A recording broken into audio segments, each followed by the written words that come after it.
Signatory. Found under View HEI Profile main navigation, signatory details are a system mandatory requirement in order to create billing statement.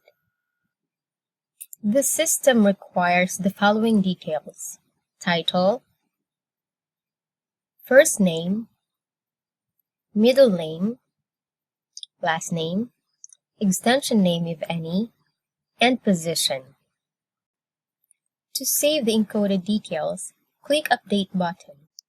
Details encoded herein are considered final and can no longer be updated once you have created a billing statement.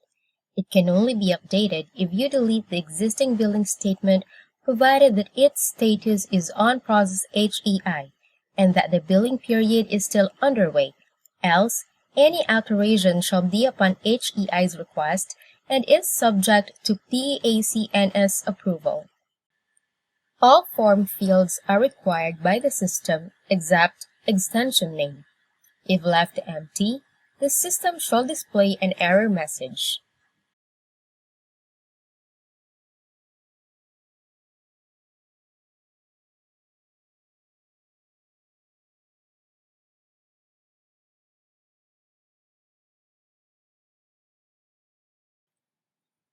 The system shall prompt a message to confirm that the signatory has been successfully saved and shall appear on the HEI's billing statement.